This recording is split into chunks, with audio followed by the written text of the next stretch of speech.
और अब बात करते हैं आने वाले बजट की। लाल किले से प्रधानमंत्री मोदी ने कहा था कि 2047 तक इंडिया को विकसित देश बनाना है, गुलामी की सोच और प्रतीकों से मुक्ति पानी है। सरकार प्रधानमंत्री की बातों को सच बनाने में जुट गई। बाकायदा पॉलिसी बन गई कि 23 साल के भीतर भारत के हर आदमी की आय तिगुनी कैसे की जाए, भारत को विकसित देश कैसे बना दिया जाए। जब देश अपनी आजादी के 100 साल पूरे करेगा तो वो विकसित कैसे होगा, इसकी एक झलक फरवरी को 1 तारीख को बजट में दिखेगी। देश को विकसित बनाने वाले बजट की पहली किस्त कैसी होगी, इसमें आम लोगों की जिंदगी में क्या बदलने वाला है, यह समझाने के लिए हमने एक रिपोर्ट तैयार की है। आइए देखते हैं और समझते हैं कि आमदनी तिगुनी करने का रास्ता कैसे निकलेगा।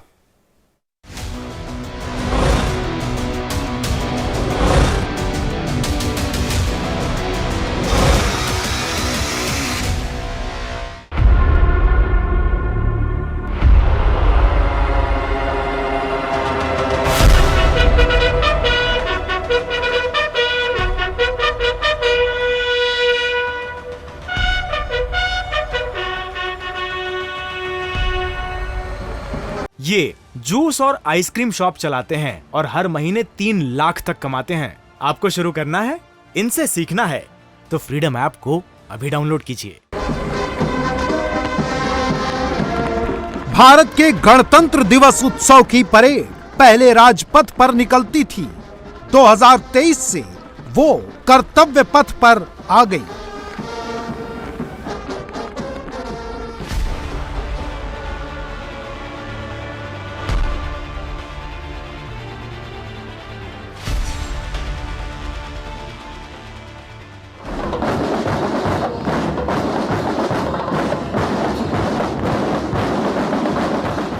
भारत 1947 में गरीब था, अब विकासशील है। क्या अमृतकाल में वो विकासशील से विकसित देश हो जाएगा?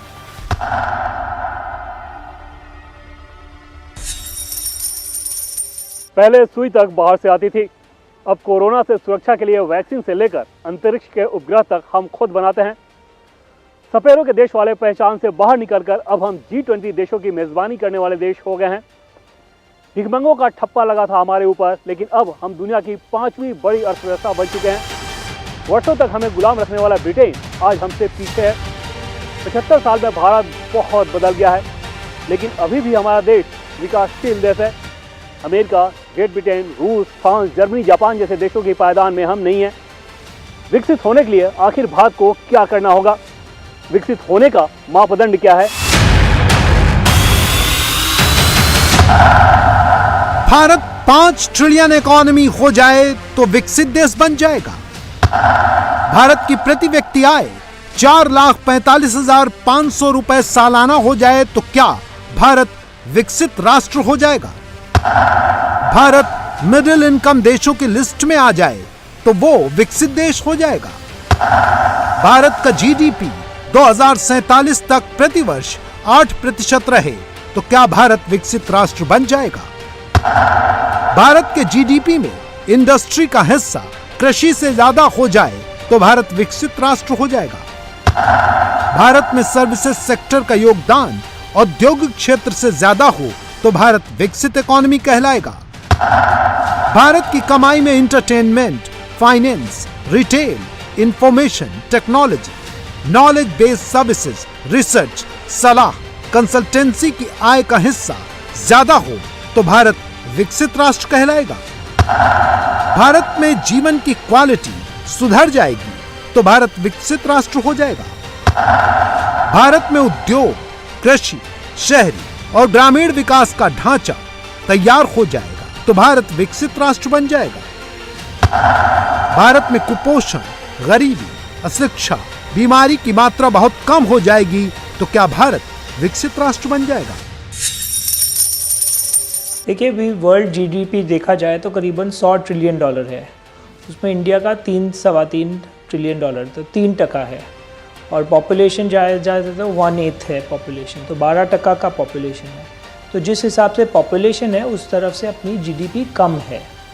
आप देखा जाएंगे तो जो बड़ी जो टॉप 5 नेशन है, हम लोग 5th पर हैं, उनकी सबकी पर कैपिटा बहुत हाई है। इंडिया की सिर्फ $2200 है पर कैपिटा पर आदमी का, तो आप समझ सकते हैं काफ़ी कम है। इसके अनुरूप कंपेयर टू दैट अमेरिका का $70,000 की पर कैपिटा है। जहाँ तक आप जो बोले डेवलप, तो करीबन $20,000 से ऊपर की जो पर कैपिटा होती है ज़्यादातर वो बोलते हैं। दूसरा चीज़ है जो इकोनॉमी में इंडस्ट्रियलाइजेशन ज़्यादा है, अनएम्प्लॉयमेंट लो है, हेल्थ केयर सिस्टम रहना चाहिए, एजुकेशन सिस्टम रहना चाहिए, उन्हें ज़्यादातर बोला जाता है। जैसे मैंने कहा $70,000 है अमेरिका का। चाइना का देखा जाए तो चाइना भी लार्ज पॉपुलेशन, नंबर 1 पॉपुलेशन है, उसका भी इंडिया के आंकड़ा से करीबन 5 से 6 गुना ज़्यादा पर कैपिटा है। $12,000 है, इंडिया का $2200 है। तो हमें अपना पर कैपिटा बढ़ाना बहुत ज़रूरी है, और वो उसके कई चीज़ जो गवर्नमेंट कर रही है उससे ये ज़रूर हो जाएगी। रहते ग्रोथ ड्राइवर जो है वो खाली कंजम्पशन या डोमेस्टिक इकोनॉमी में फोकस नहीं होना चाहिए, थोड़ा बहुत बैलेंस्ड होना चाहिए, एक्सपोर्ट, इन्वेस्टमेंट, डोमेस्टिक इकोनॉमी सब कुछ मिला के। नंबर 1। नंबर 2 जो है इंफ्रास्ट्रक्चर का फोकस बहुत जरूरी है। अभी इंफ्रास्ट्रक्चर बोलने में हम लोग समझते हैं road, port, airport, power generator, power plants etcetera, वो तो हो ही रहा है। उसके साथ और एक ह्यूमन कैपिटल में इंफ्रास्ट्रक्चर, ह्यूमन कैपिटल में investment is also very important.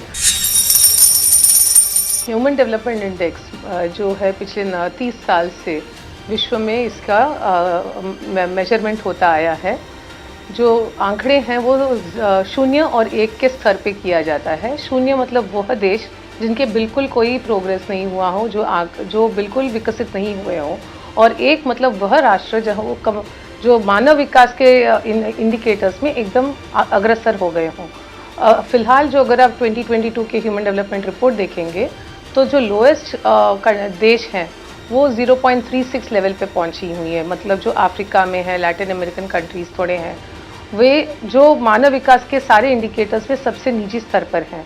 और स्वीडन, नॉर्वे जैसे जो देश हैं वो 9.96, 9.67 लेवल तक भी पहुंच गए हैं। तो हिंदुस्तान अब जो है 190 राज्यों के बीच में 132 रैंक है, 132 लेवल तक पहुंच गई हैं। और पहली बार पिछले 2 साल में कोविड के कारण उसके पॉइंट्स कुछ 0.36 लेवल से कम हुई हैं। अभी फ़िलहाल उसका अंक 0.633 पे है। तो प्रोग्रेस अगर देखने जाएंगे तो हिंदुस्तान को 1 के और बढ़ना है, ना कि 0 की तरफ। भारत जैसे देश के लिए ग्रोथ एजेंडा भी बहुत इंपॉर्टेंट है। तो हमारे लिए ये बहुत इंपॉर्टेंट है, हमारा जो ग्रोथ मॉडल है उसको एनवायरनमेंट फ्रेंडली और aligned with good environmental practices both domestically as well as when we are talking with other countries internationally, ये चीज में फोकस करना बहुत जरूरी है। विकसित राष्ट्रों में हमें ये देखने को मिलता है कि अगर हम इन सेक्टर्स के अंदर देखें तो उन्होंने इसके अंदर जैसे रेजिडेंशियल सेक्टर हो गया तो उसके अंदर LPG या PNG का पेनिट्रेशन बहुत ज़्यादा है। उन सबके यहाँ एक गैसेस जो सबके पास पहुँचती हैं वो बहुत ही क्लीन है, उससे अंदर इंडोर की एयर क्वालिटी बेटर रहती है। सिमिलरली अगर हम ट्रांसपोर्ट के अंदर देखें तो उनके यहाँ जो गाड़ियाँ हैं वो बहुत हाई टेक्नोलॉजी की हैं। जैसे हमारे यहाँ जो नॉर्म चालू किए गए हैं BS6 नॉर्म्स, लेकिन हमारे यहाँ मेजर पॉपुलेशन अभी भी गाड़ियों की BS4, BS3, BS2 या इवन प्री BS नॉर्म्स की भी एग्जिस्टिंग है, जो हमें चलते हुए दिखती हैं 20-30 साल पुरानी। ये बहुत ज़्यादा पॉल्यूट कर रही हैं। कुछ चीज़ें इंडस्ट्रीज़ के अंदर भी डालना, कि बेटर टेक्नोलॉजीज़ का यूज़ करना, अच्छे से स्ट्रिंजेंट इम्प्लीमेंटेशन।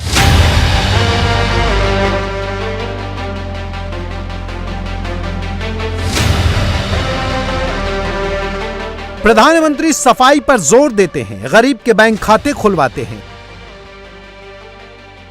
गरीबों के खाते में सीधा पैसे ट्रांसफर करते हैं, एग्जाम और बच्चों की पढ़ाई पर जोर देते हैं।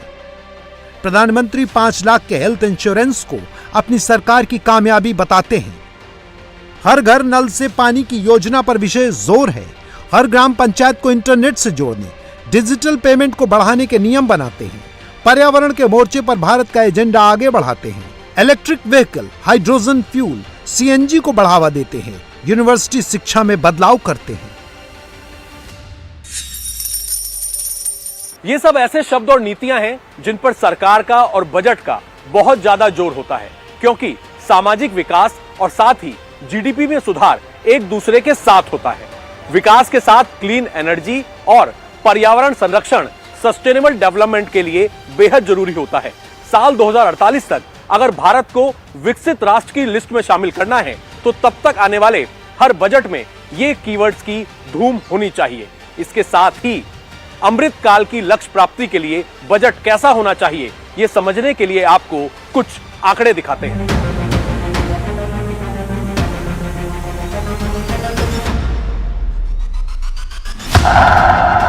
सोशल प्रोग्रेस इंडेक्स में शामिल 168 देशों में भारत का नंबर 115 है। परचेजिंग पावर पैरिटी पर पर्सन जीडीपी इंडेक्स में शामिल 163 देशों में भारत का नंबर 111 है। मतलब साफ है कि सेवा और वस्तुओं के उत्पादन का सीधा रिश्ता सामाजिक स्थितियों की बेहतरी से हो सकता है। जैसे पोषण और बेसिक मेडिकल केयर में भारत का नंबर 168 में से 124 है। सिर पर छत के मामले में नंबर 102, पढ़ाई लिखाई में 135, हेल्थ और वेलनेस में 127, साफ पानी और सफाई में 118, अपराध और सड़क पर सुरक्षा के नंबर में 105, टेलीफोन, इंटरनेट, डिजिटल एसेस पर नंबर 108, पर्यावरण की गुणवत्ता में नंबर 166, एडवांस एजुकेशन में नंबर है 99।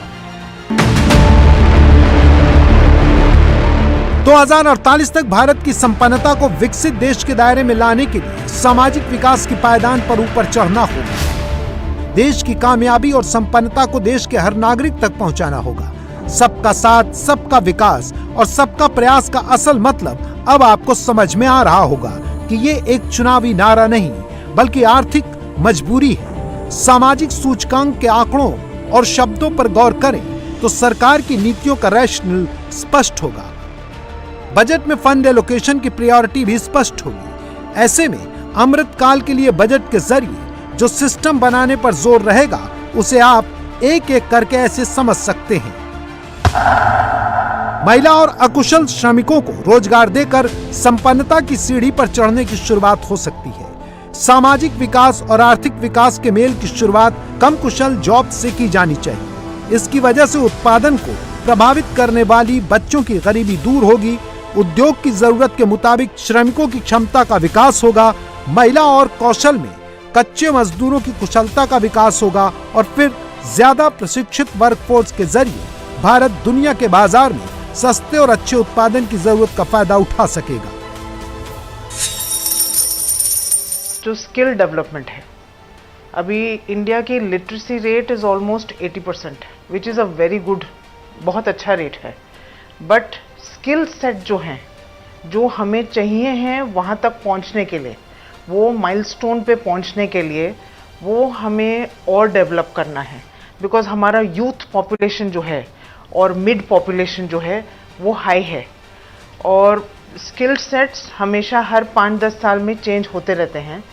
और वो एरिया में मेरा ये फीलिंग है कि जो इनकम स्ट्रेटा के लोअर और मिड स्ट्रेटा के हैं, in the mid and the youth age group, that section, if we just cut that section, that is very very important because even उनको अपना स्टेटस ऊपर करना है। उनका स्टेटस होगा कंट्री का होगा और कंट्री डेवलप नेशन वही होता है ना जो हर तरीके से डेवलप होता है। हम जो रेड कार्पेट चाहते हैं, रेड टेपिज्म से रेड कार्पेट पर हर एक जगह पर काफ़ी काम हो चुका है, पर इसमें काम करना और ज़रूरी है, नंबर 1। नंबर 2 देखा जाए तो women empowerment and women involvement, already हमारी लॉ लगी हुई है ताकि विमेन इन बिजनेस आना ज़रूरी है, क्योंकि आज के दिन भी 50% ऑफ द वर्कफोर्स है ही नहीं। डेवलप नेशन में सबसे इम्पॉर्टेंट चीज़ है एजुकेशन। अभी भी basic education at the grass root level नहीं हो रहा है जिस हिसाब से हम चाहते हैं। तो basic education and basic health care, इस पर ध्यान देंगे तो जैसे हर एक का जो कंजम्पशन लेवल होगा बढ़ता ही जाएगा। चौथा चीज़ है, मैं कहूँ कि जो हमारे इंडिया में जुडिशल रिफॉर्म्स बोले या लीगल रिफॉर्म्स बोले, चौथा चीज़ है मैं कहूँ कि जो करप्शन है काफ़ी हद तक कम हो गया है। गवर्नमेंट का प्लान है नेट ज़ीरो एमिशन। इंडिकेटर्स को पकड़ते हैं वह 3 डायमेंशंस में मेजर किए जाते हैं, आय के हिसाब से, शिक्षा के स्तर पर और हेल्थ के हिसाब से, मतलब जो स्वास्थ्य के जो प्रोग्रेस हुए हैं उनके डायमेंशंस पे मेजर होते हैं। तो ना कि जीडीपी की तरह जो केवल पर कैपिटा इनकम के स्तर पर मेजर किए जाते हैं। पूर्ण तरह से विकसित जो कहते हैं, न कि केवल आय के हिसाब से, पर शरीर में जो हमारी अभी जो हम कोविड से निकल के आए, महामारी ना हो, कोई बीमार ना पड़े, लाइफ एक्सपेक्टेंसी जो हम कहते हैं वह लेवल पर भी हमको आगे बढ़ना है। अभी कोविड के दौरान वह भी कम हुआ है हिंदुस्तान में। और उसी तरह से अगर हम एजुकेशन में भी देखते हैं, केवल स्कूलिंग एजुकेशन नहीं है, हर तरह के शिक्षण के स्तर पर हमको आगे बढ़ते जाना है। तो ये तीनों डायमेंशंस पे पकड़ते हुए हमें बढ़ना है। तो विकसित का जो डेफिनेशन है वो तीनों पैरामीटर्स में हमको बढ़ते जाना है।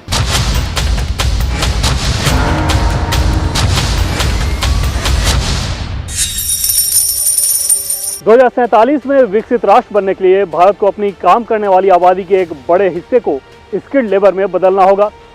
बाजार की ज़रूरतों और बदलती तकनीक के हिसाब से कामगारों के कौशल में इम्प्रूवमेंट और बदलाव करना होगा। बढ़ती टेक्नोलॉजी की वजह से घटते रोजगार की चुनौती को भी हराना होगा। मतलब बच्चों में कुपोषण, गरीबी, महिलाओं के रोजगार, कौशल विकास, इन सबसे संबंधित योजनाओं बजट का मुख्य फोकस होंगी। भारत विकसित राष्ट्र की श्रेणी में तभी आ सकता है क्योंकि वक्त सिर्फ 24 साल है। रोजगार की सबसे बड़ी चुनौती और मापदंड है प्रति कमाने वाले पर आश्रित लोगों की संख्या। संपन्नता बढ़ाने के लिए आश्रितों की संख्या घटानी होगी। इसे रेखागणित के जरिए समझिए। आपकी स्क्रीन पर एक तरफ 20 करोड़ से 1 अरब 20 करोड़ तक की संख्या है जो वर्किंग पॉपुलेशन को दर्शाती है। नीचे की ओर 1980 से 2050 तक के वर्ष लिखे हुए हैं। 1980 में भारत की वर्किंग आबादी 50 करोड़ के आसपास होती है और फिर 15 साल बाद वो पीक को पाती है। उसके बाद से आगे के प्रोजेक्शन तक वो कम हो रही है। लेकिन इसमें कमाने वालों के आश्रित को देखें तो ये 1980 से अब तक लगातार घट रहे हैं और आगे भी इसे घटाकर ही रखना होगा। एग्रीकल्चर के लोग आएंगे, इनको स्किल डेवलपमेंट करना पड़ेगा, तो ट्रेनिंग बहुत ज़रूरी है, स्किल्स ज़रूरी है। आज के दिन हम लोग इंडिया में नंबर 1 है इन टेक्नोलॉजी, हमारा नंबर 1 है। आप देखेंगे आईटी सर्विसेज नंबर 1 है, आप हेल्थ केयर देखें तो नंबर 1 है। तो इसमें ज़्यादा इम्पोर्टेंस देंगे, ज़्यादा फैसिलिटेट करेंगे ट्रेनिंग, तो इससे जॉब्स क्रिएशन होगा। जॉब्स क्रिएशन होगा तो प्रोडक्टिविटी बढ़ेगी, प्रोडक्टिविटी बढ़ेगी तो सर्विसेज ज़्यादा एक्सपोर्ट कर पाएंगे और डोमेस्टिक मार्केट को भी सर्विस कर पाएंगे। तो इस हिसाब से इनकम बढ़ेगी तो जीडीपी ग्रोथ होगी, इस हिसाब से अपना पर कैपिटा भी बढ़ेगा।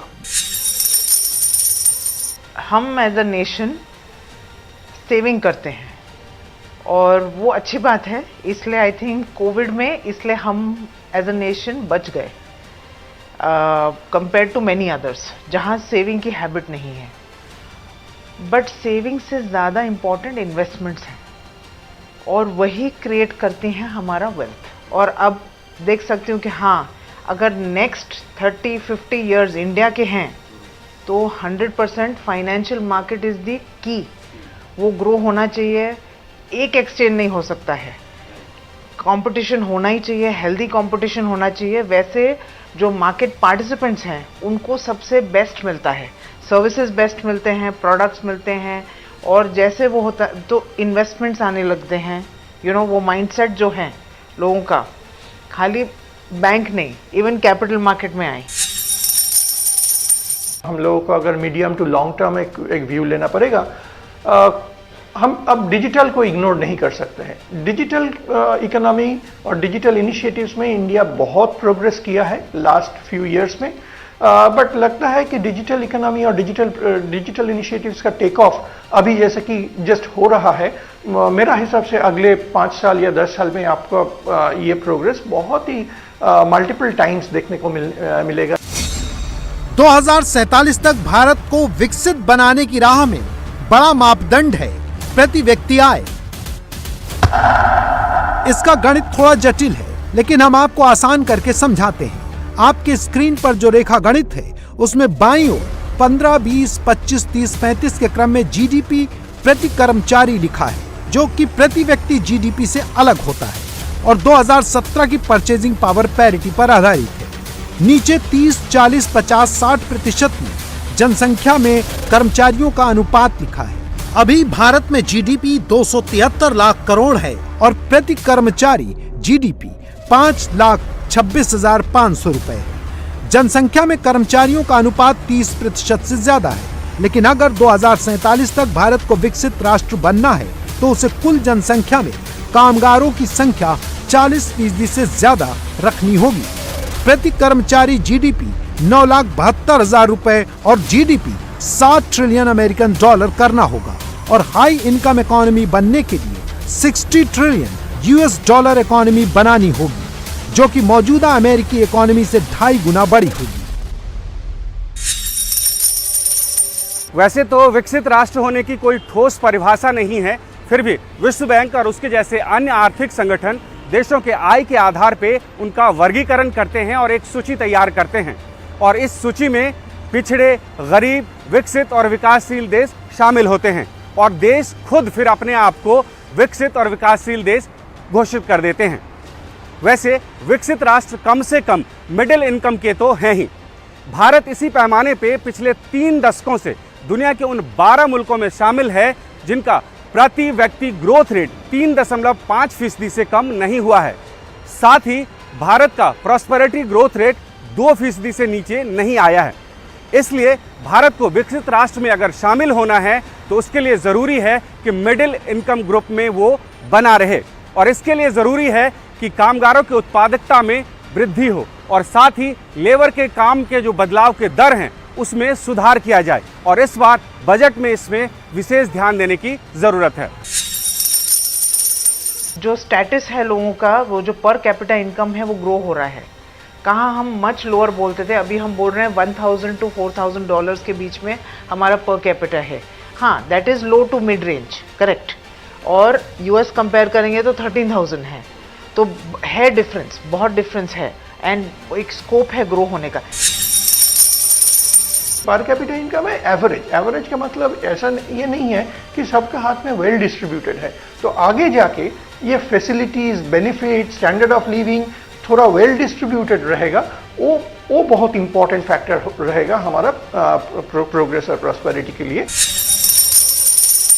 सरकार ने एक्चुअली बहुत एक कुछ की स्टेप्स जो लिए हैं, जो मेक इन इंडिया का शुरू किया था बहुत साल पहले, और अभी भी जो वो सिटीज़ को डेवलप कर रहे हैं टियर 2, टियर 3, वही राइट डायरेक्शन है कि कैसे हम काम को सेग्रीगेट करें। सब चीज़ खाली फ्यू मेट्रोज़ में या टियर 1 सिटीज़ में नहीं हो सकती हैं और होनी भी नहीं चाहिए। उनको होना ही पड़ेगा सेग्रीगेट के कौन सी टाइप ऑफ सिटीज़ में किस टाइप ऑफ काम को हम ज़्यादा फोकस दें कि लोग यहाँ स्किल सेट ज़्यादा करें।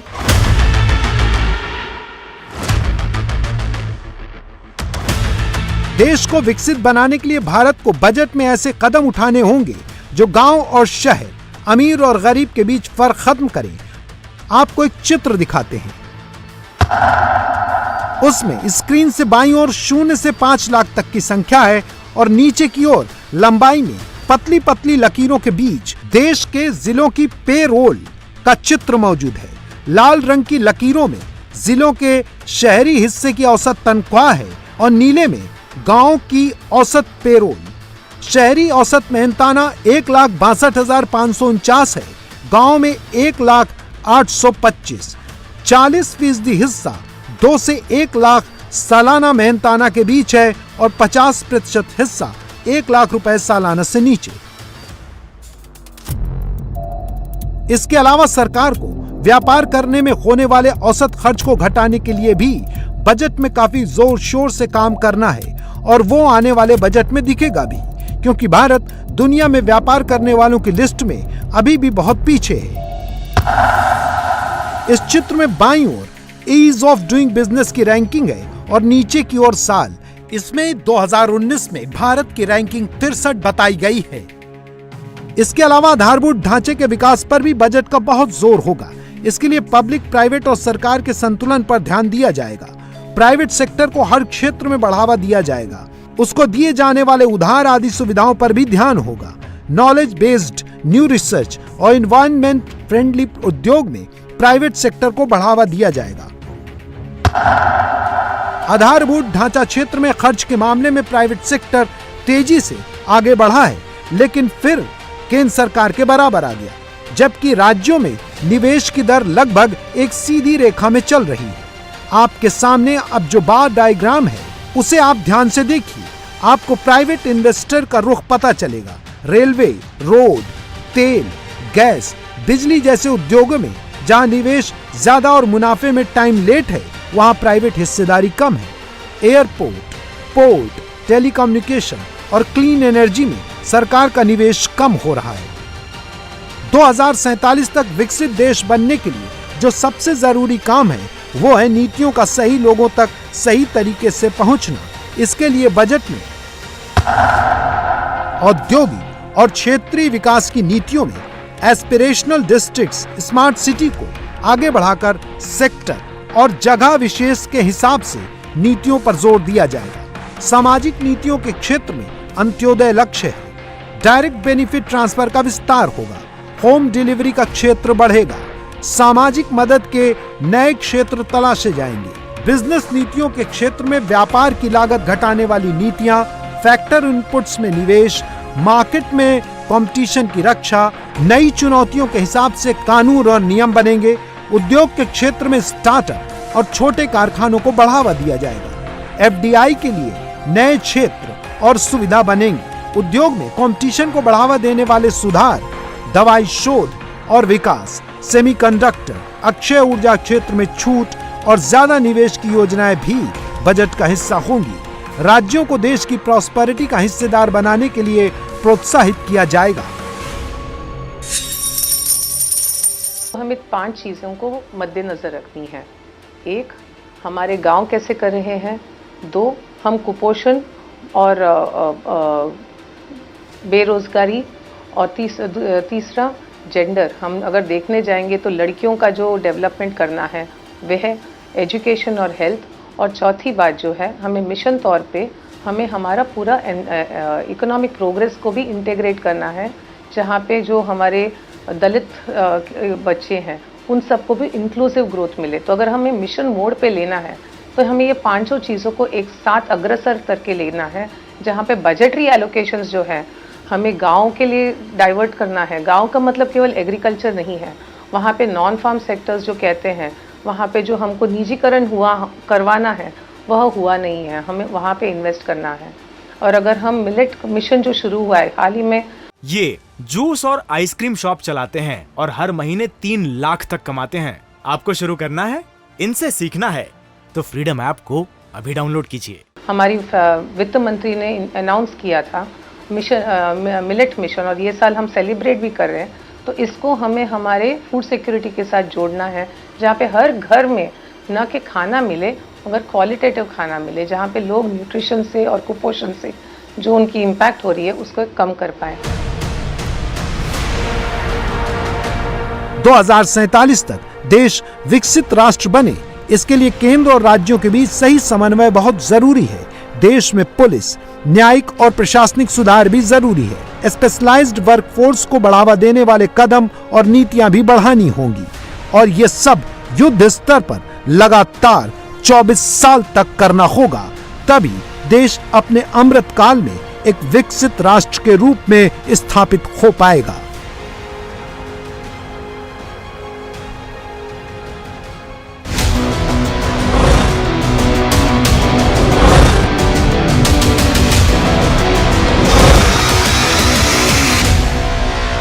इंडिया टीवी हर वक्त हर जगह डाउनलोड करने के लिए सर्च करें India TV news Google play store या ऐप स्टोर पर।